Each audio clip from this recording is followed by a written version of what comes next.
লা লিগায় Real Madrid এই মৌসুমে তাদের সেরা ম্যাচটা কি খেললো?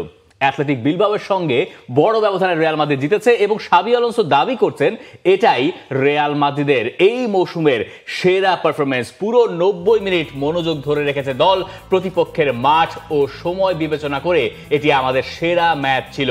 এখন আমাদের এগিয়ে যেতে হবে। আজ প্রথম মিনিট থেকেই জয়ের ক্ষুধা ছিল দলের। এমবাপে দারুণ ছন্দে আছে। এমবাপের গতি ও ভিনিসিয়াসের সাথে বোঝাপড়া খুবই ভালো ছিল।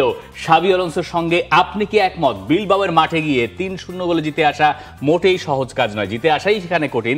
এইরকম একটা টার্মোয়েল সিচুয়েশনের ভেতরে কিলিয়ান এমবাপেরা যা দেখালেন, এটাই কি রিয়ালের সেরা পারফরমেন্স? লা লিগার হিসেব যদি আপনি করেন তাহলে এটাকে রিয়াল মাদ্রিদের সেরা পারফরমেন্স বলতে হবে। কারণ হচ্ছে আপনার আসলেই সময়টা বিবেচনা করতে হবে। যখন আপনার লা লিগায় লাস্ট 3টা ম্যাচে রিয়াল মাদ্রিদ পয়েন্ট হারালো, 3 ম্যাচ থেকে মাত্র তারা 3টা পয়েন্ট পেয়েছে, যেখানে তাদের পাওয়ার কথা ছিল 9 পয়েন্ট, সে কারণে পয়েন্ট টেবিলেও তারা পিছিয়ে গেছে। যখন আপনি বিলবাওয়ের মাঠে একেবারে শুরুতেই কিলিয়ান এমবাপ্পের একটা গোল দেখবেন, এরপর সেকেন্ড গোলটা যেটা হয়েছে, আমার মনে হয় অলমোস্ট রিয়াল মাদ্রিদের এভরি প্লেয়ার ইনভলভ ছিল।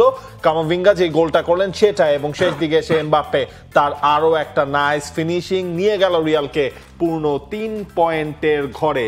এই ম্যাচটায় রিয়াল মাদ্রিদ জিতেছে, রিয়াল মাদ্রিদ পয়েন্ট টেবিলের 2 নম্বরে উঠে এসেছে। সেটাই আসলে রিয়াল মাদ্রিদের জন্য এই মুহূর্তের সবচেয়ে বড় ইম্পর্টেন্স।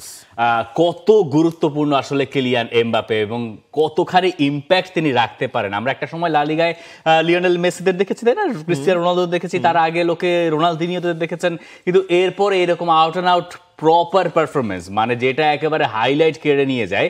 ভিনিসিয়াস সেখানে হয়তো কিছুদিন ছিলেন, কিন্তু কিলিয়ান এমবাপে আসলে যা দেখাচ্ছেন এই সিজনে আউটস্ট্যান্ডিং। তার ফার্স্ট গোলটার দিকে আপনি চিন্তা করুন, যে গোলটায় রিয়াল মাদ্রিদ লিডটা নিল এই ম্যাচে। একটা বল তিনি পেলেন যেটা নিয়েছেন আর্নল্ডের কাছ থেকে, এবং যিনি পরে ইনজুর্ড হয়েছেন সেটা নিশ্চয়ই আমরা কথা বলবো।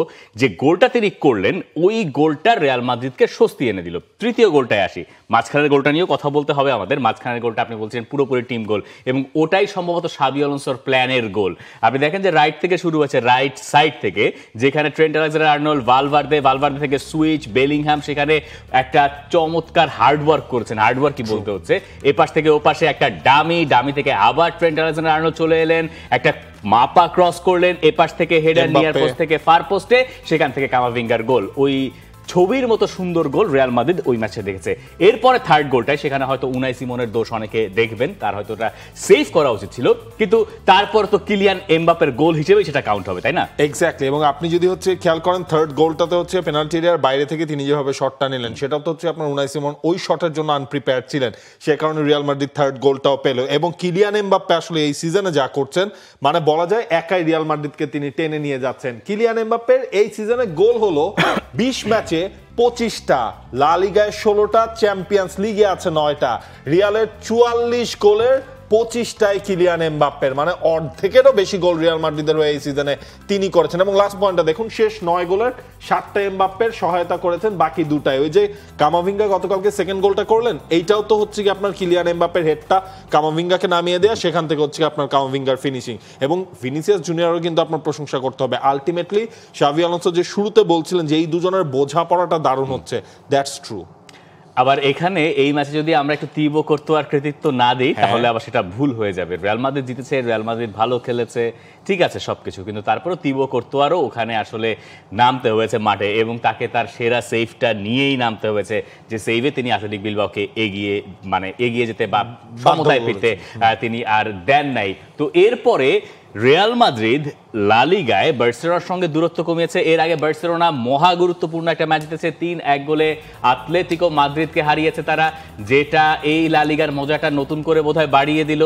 এই মিড উইকে রিয়াল বার্সা দুটো দলই জিতেছে, দুটো দলই তাদের সেরাটা দিয়েই সম্ভবত জিতলো। এক্স্যাক্টলি। এবং আপনি হচ্ছে লাস্ট ম্যাচের যদি হিসেবটা করেন, সেখানে হচ্ছে বার্সেলোনার ডমিনেটিং পারফরমেন্স ছিল।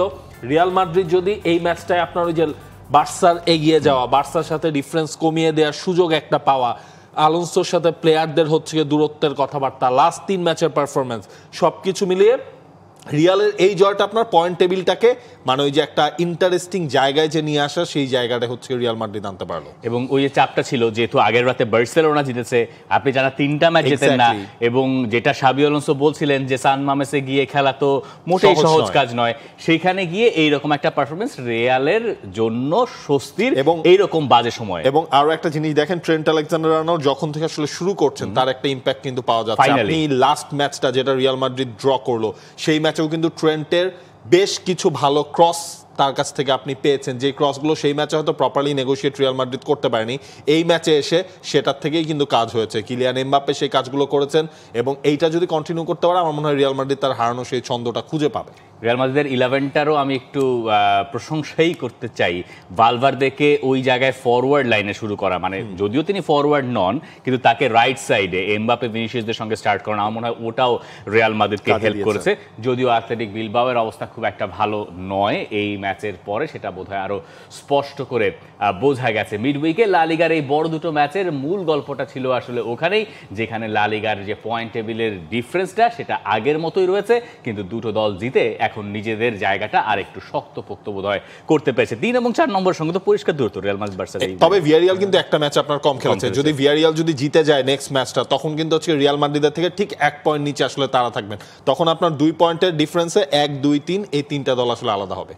For more updates, subscribe to our YouTube channel and click on the bell icon. Follow us on Facebook and Instagram. Download T-Sports app to enjoy exciting games and highlights. Visit tsports.com.